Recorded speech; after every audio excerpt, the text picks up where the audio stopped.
네, 9월 8일 장윤선의 취재 편의점 시작하겠습니다. 애청자 여러분 주말 잘 보내셨습니까? 막판에 저녁에는 그래도 여러 가지 일들이 좀 해갈되는 것 같아서 다행이었지만 주말 내내 좀 신산스러운 주말이 아니었나라는 생각이 개인적으로 좀 들었습니다. 무엇보다 햇수로 78년 만에 검찰이 해체가 됩니다. 정부와 대통령실 그리고 여당이죠. 더불어민주당이 어제 오후 서울 삼청동 총리공관에서 고위당정 회의를 열고 정부 조직 개편안을 확정했습니다. 기재부 개편부터 방통위 폐지까지 현재 19부 3처 20청이었던 정부 조직을 19처 6부 19청으로 바꾸는 개혁을 단행했습니다. 가장 눈에 띄는 점은 바로 검찰 해체이지요. 당초 추석 귀성길에 라디오 뉴스를 통해서 검찰이 해체됐습니다라는 소식을 듣게 될 거라고 했는데 그보다 5주 앞선 시각에 국민들이 검찰청 폐지, 검찰청 해체 소식을 듣게 된 것입니다. 앞으로 정부는 총리실 산하에 범정부 검찰 제도개혁 추진단을 설치해서 세부 논의를 이어간다는 건데요.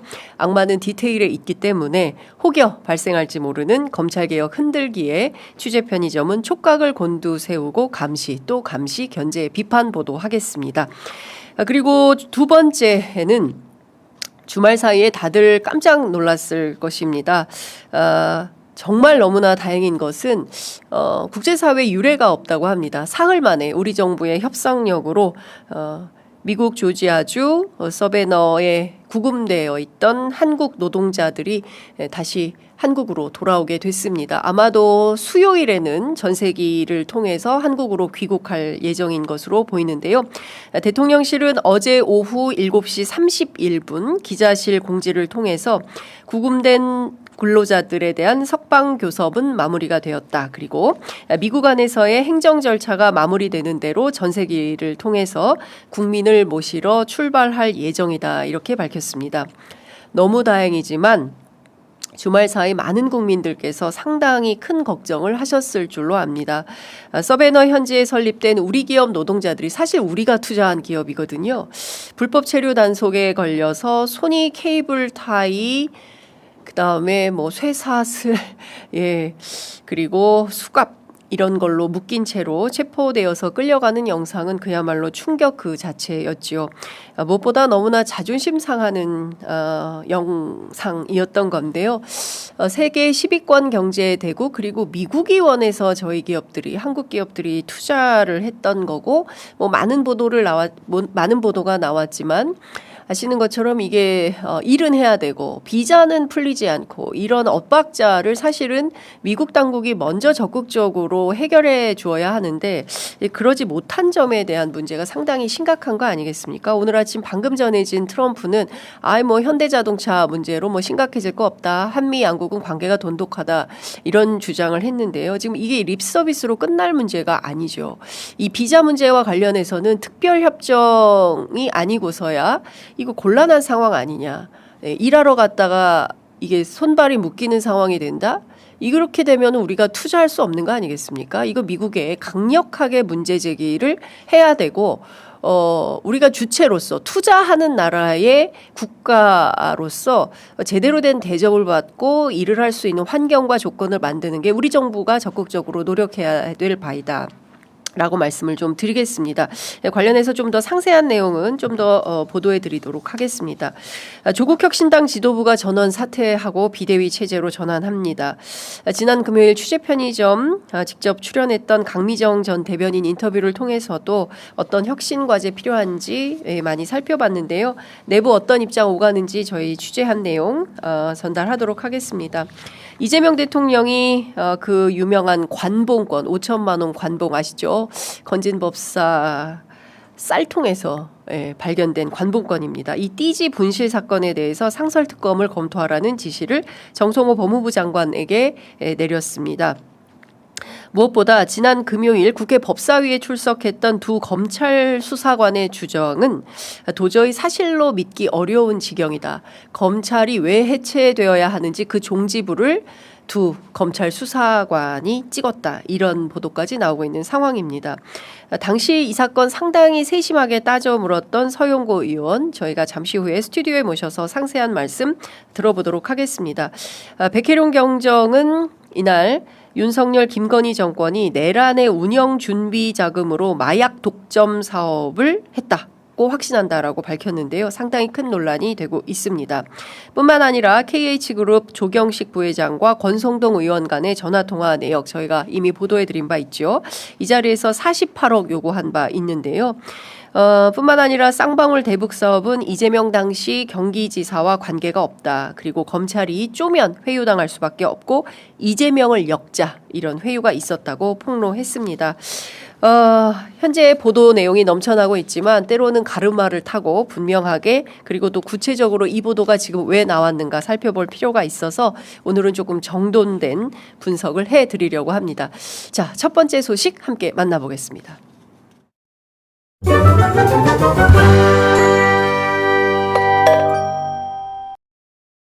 개편 방안 중에 가장 심도 있게 논의한 검찰개혁에 대하여 말씀드리겠습니다. 검찰개혁 완성은 대통령의 핵심 공약입니다. 그간 검찰의 견제받지 않은 권한의 남용과 공정성 훼손에 대해 지속적인 우려가 있었습니다. 특히 선택적 수사, 기소 편의주의 등은 국민 불신의 주된 원인으로 작용해 왔습니다. 이에 따라 검찰청을 폐지하고 공소의 제기와 유지, 영장 청구 등을 수행하기 위해 법무부 장관 소속으로 공소청을 신설하는 한편 부패범죄, 경제범죄 등 중대범죄에 대한 수사를 수행하기 위해 행정안전부 장관 소속으로 중대범죄수사청을 신설하겠습니다.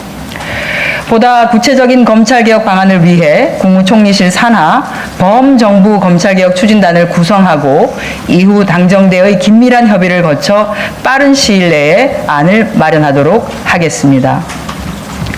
당정은 오늘 협의 결과를 토대로 의원 입법을 통해 조속히 정부조직법 개정안을 제출하고 추석 연휴 이전에 정부조직 개편안을 시행하기 위하여 이달 말에 법안이 통과되도록 노력하기로 하였습니다. 정부조직 개편에 특별히 야당의 적극적인 협조를 부탁드립니다. 검찰청을 폐지하고 중대범죄 수사 기능을 전담하는 중대범죄수사청과 공소제기 유지 기능을 전담하는 공소청을 신설하겠습니다. 여섯 번째, 인공지능 거버넌스 체계를 강화하기 위해 과학기술과 인공지능 분야를 총괄 조정하는 과학기술부총리를 신설하고 과학기술정보통신부 장관이 부총리를 겸임하겠습니다. 일곱 번째, 중소벤처기업부에 소상공인 전담 차관을 신설하겠습니다. 경제위기 상황에서 소상공인의 생존 가능성을 높이고 정책적 지원 체계를 확립할 필요가 있습니다. 여덟 번째, 고용노동부의 산업안전보건정책을 전담하는 산업안전보건본부를 차관급으로 격상하겠습니다. 모든 일하는 사람을 대상으로 하는 산업안전보건체계를 구축하여 각종 산업재해 예방 대응 등 산업안전보건 총괄 조정 기능을 강화하겠습니다. 네, 1948년 8월 2일입니다. 미군정 말기였는데요. 이때 처음으로 제정 공포되었다가 법원으로부터 분리되어서 1949년 12월 20일 법률 제81호로 검찰청법이 제정된 바 있습니다. 오늘날 검찰제도의 근간을 이루게 된 바로 그 법령입니다. 그러나 이번 정부조직 개편으로 78년 만에 횟수로 세는 겁니다. 1948년부터. 78년 만에 검찰청이 역사 속으로 사라지게 됐습니다. 지금 방금 보신 것처럼 윤호중 행안부 장관 그리고 한정혜 더불어민주당 정책위 의장 발표에 따르면 검찰은 그동안 선택적 수사, 기소 편의주의로 많은 논란을 일으켰고 마침내 수사 기소 분리를 통하지 않고는 정치검찰의 폐해를 없앨 수 없다라고 판단한 것이지요.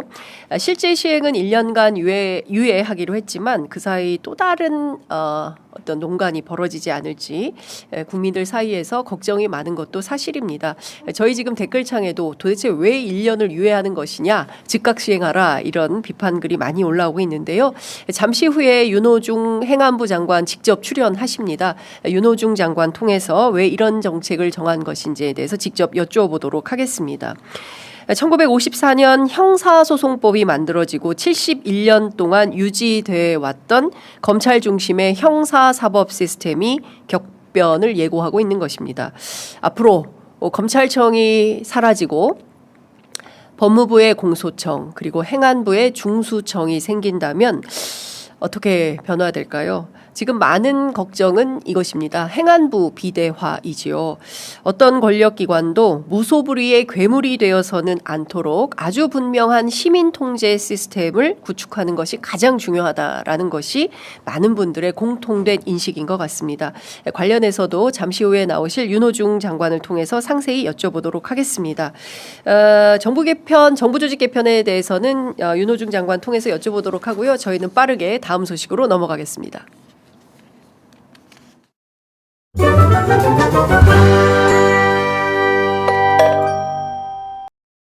미국 이민세관 단속국은 현지 시간 9월 4일 목요일 미 조지아주에 소재한 우리 기업의 배터리 공장 건설 현장을 단속하였으며 그 과정에서 다수의 우리 국민이 구금되었습니다.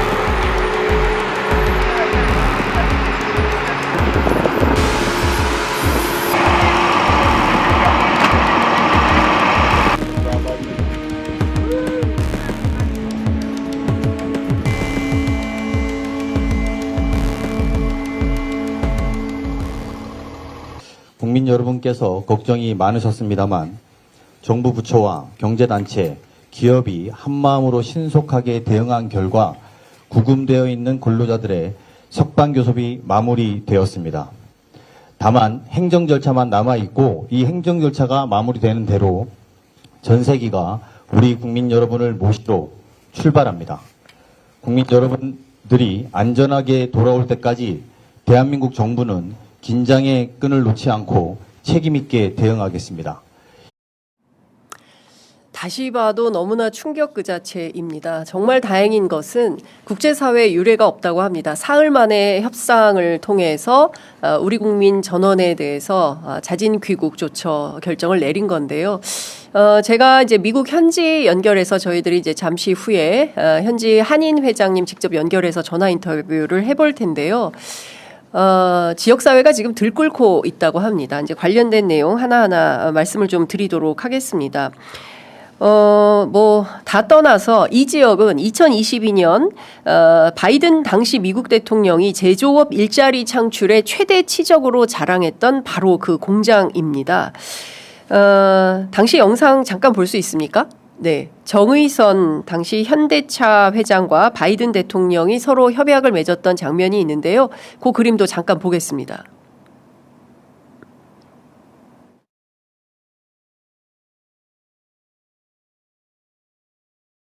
Hyundai Group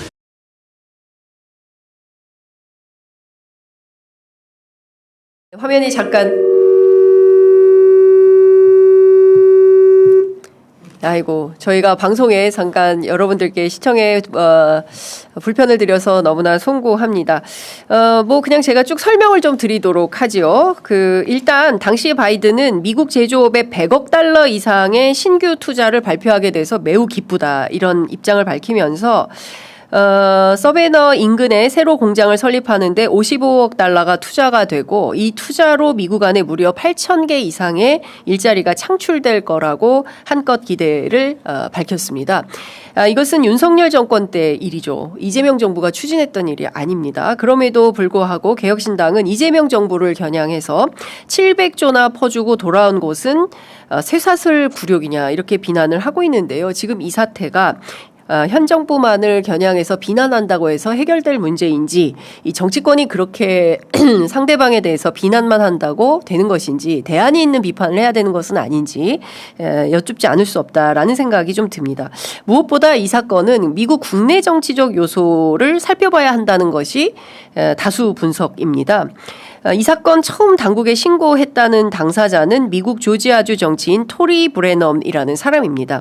트럼프 지지자라고 스스로 밝히고 있고요. 내년에 조지아주 12선거구에 공화당 연방 하원의원 후보로 출마하려고 준비하는 인물이기도 합니다. 관련해서 제가 미국 현지에 있는 이 토리 브레넘이라는 사람이 어느 정도나 유명한 사람이고 얼마나 영향력이 있는 사람이냐라고 제가 질문을 했었는데요. 미국 현지에 있는 그 분석에 따르면 실제로 특별하게 그렇게 큰 영향력이 있는 정치인은 아니다라고 얘기가 나오고 있습니다.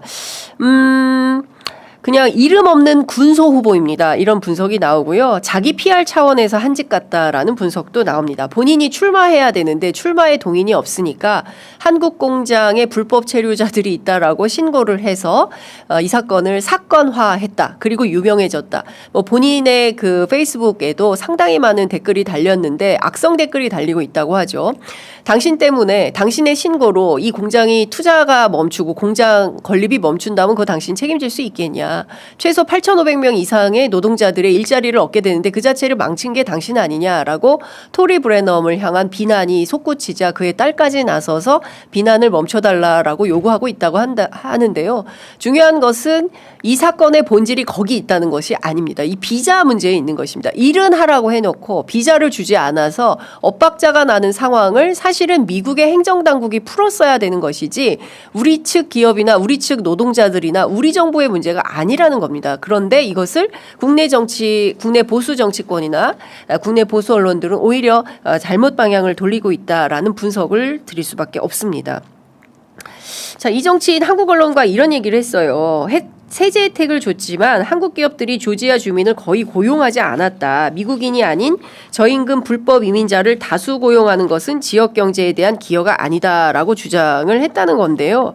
실제 이것은 사실에 부합하지도 않습니다. 그래서 이게 사실이 아니다라고 토리 브레넘에게 얘기를 했더니 이렇게 얘기를 한 거죠. 우리 측에서 기자가 미국에선 공장 건설에 필요한 숙련 노동자를 구하기가 어려워서 한국 노동자들을 데려온 것이다. 이런 질문을 했음에도 불구하고 그건 사실이 아니다라고 똑같은 얘기를 반복했다라는 겁니다.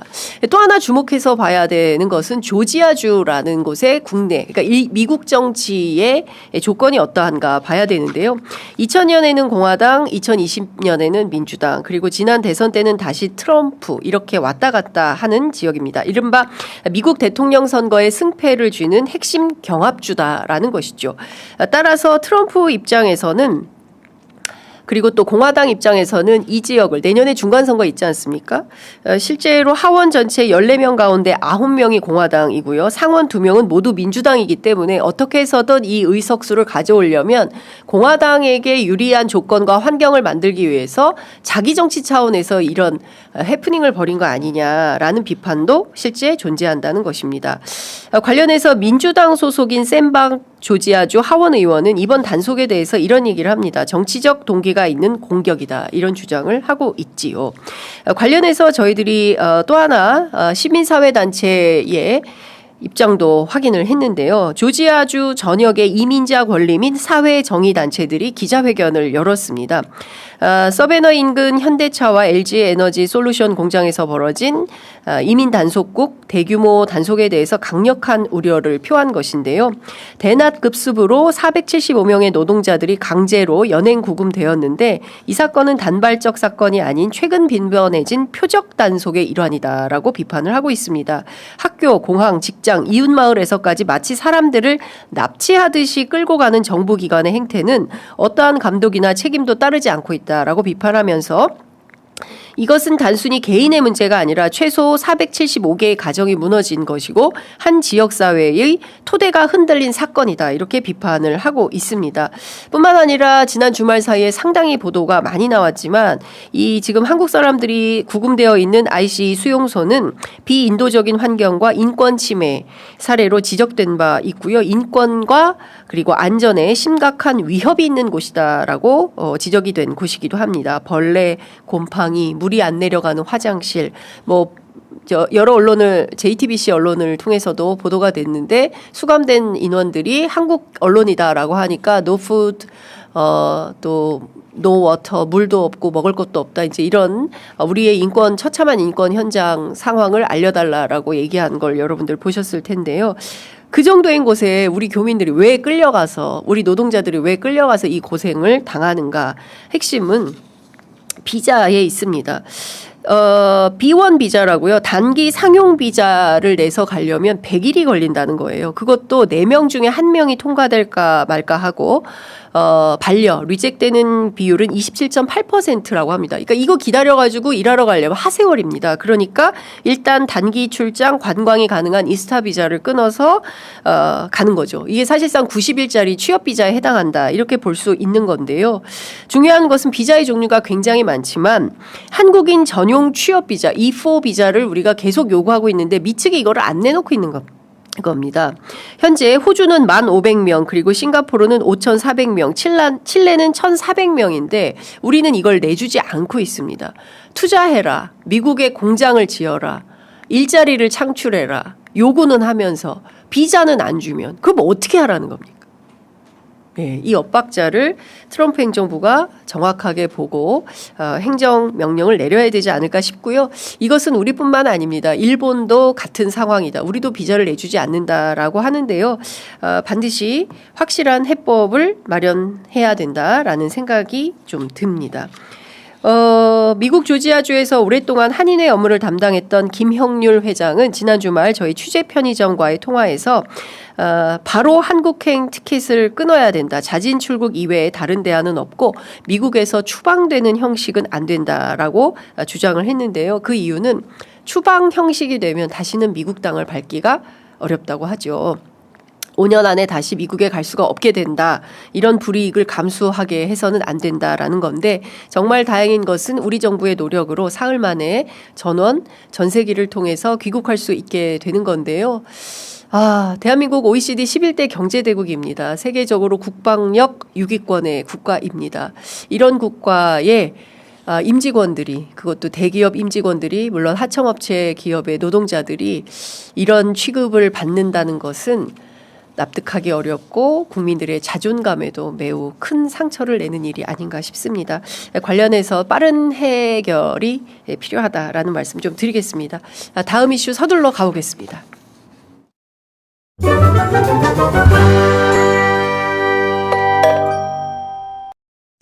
저희 대응 미숙으로 동지들을 잃었습니다. 피해자 여러분께 다시 한번 그리고 진심으로 사과드립니다. 당 안팎에서 벌어진 문제에 대해 책임을 통감합니다.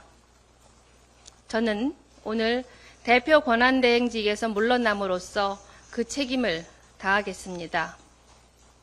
조국혁신당 지도부는 사건을 은폐하기 위해 조사 과정과 조치를 의도적으로 지연시킨 것이 아님을 다시 한번 말씀드립니다.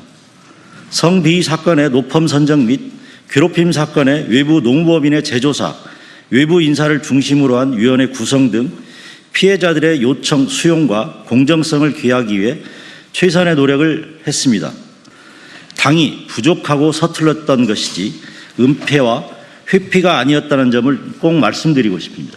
조 전 대표의 대법 선고일인 12월 15일 벌어진 회식과 노래방 출입에 대해 즉각적인 당직자들의 관용 없는 조사와 조치를 당무감사위원회에 요청한 것 또한 조직의 기강을 세우기 위한 사무총장으로서 마지막 임무 수행이었습니다. 계속되는 고통을 버티고 또 버티는 조국 원장에게 겨눈 화살을 저에게 돌려주십시오. 부탁드리겠습니다. 특히 부족한 사람임에도 저를 믿고 따라준 사무직 당직자들에게 오늘 이렇게 이 소식을 알리게 되어 송구스럽습니다. 밤낮 없는 경무 속에서 당내 조사와 외부 법인 조사까지 받는 고통을 겪고 무혐의 처분을 받았음에도 여전히 가해자라고 비난받고 있는 당직자들의 우산이 되지 못했습니다. 미안합니다. 언제나처럼 당을 지켜주십시오. 사무총장직은 오늘 내려놓습니다. 그렇지만 저는 조국혁신당의 평생 당원이고 동지입니다. 조국의 길 없는 길, 조국혁신당을 함께해 준 당원들의 길 없는 길을 따라가겠습니다. 감사합니다. 네, 조국혁신당이 당내 성비위 사건의 처리 과정을 둘러싸고 심각한 내홍을 겪고 있습니다. 어제 오전엔 황현선 당 사무총장이 사퇴했고요. 이어서 오후엔 지도부 전원이 총사퇴했습니다. 비대위 체제로 돌입하게 될 텐데요. 김선민 전 권한대행은 가해자에 대한 관용 없는 처벌과 온전한 피해 회복을 위해 물러난다면서 국민 앞에 고개를 숙였습니다. 잘 아시는 것처럼 조국혁신당은 지난해 3월 3일 리셋 코리아 그리고 3년은 너무 길다 검찰과 사법개혁 사회권 선진국 등을 캐치프레이즈로 걸고 창당한 신생정당입니다. 지난해 윤석열이 일으킨 내란을 종식하는 과정에서 상당한 기여를 한 민주정당이기도 합니다. 그럼에도 불구하고 내부에 민주주의가 또는 인권이 저런 방식으로 취급되고 있었다는 것 자체에 대해서 경악을 금치 못하는 상황인 것이고요. 이 문제가 왜 권위주의적인 방식으로 해결될 수밖에 없었는가에 대해서는 많은 취재 보도를 통해서 좀 더 확인이 필요한 상황이다라는 말씀을 좀 드리겠습니다. 김선민 권한대행의 발표대로 조금 더 과감한 조치를 했어야 했지요. 그리고 그렇게 하지 못한 데서 이 사태의 문제점이 출발하는 것이 아닌가 싶습니다. 아무리 신생정당이라 하더라도 당내 성비위 사건이 터지면 그 어떤 일보다 최우선적으로 절차와 원칙 그리고 법적인 문제뿐만 아니라 피해자 중심주의 입장에서 문제를 풀었어야 했음에도 불구하고 그 대목을 심각하게 간과했다라는 비판은 면키 어렵다고 생각합니다. 처리 과정도 법률로만 따져서 가해자, 피해자 둘로 나뉘는 형사사건으로 대할 문제는 아니었다라는 말씀을 좀 드릴 수밖에 없습니다. 비대위 체제에서 조국 전 대표의 등판 이뤄질까요? 그리고 좀 더 적극적으로 이 사태를 조국혁신당이 풀어가는 모습을 보이게 될까요? 만약에 그러지 않는다면 조국 전 대표 스스로의 리더십에도 상당한 상처가 나지 않을 수 없다라는 정치권 내부의 판단이 있음도 전해드립니다. 우리는 여전히 내란의 복판을 지나고 있습니다. 직위원 조희대 사법부 문제점 그대로 온전된 상황이고요. 내란 속의 윤석열, 김건희 비위 사실도 현재까지 다 털어내지 못한 상황입니다. 그럼에도 불구하고 정당 민주주의와 인권 차원에서 이 성비위 사건은 도저히 묵과할 수 없는 사건이고 결코 비호해서도 안 되는 커다란 인권 침해 사건이라고 생각합니다.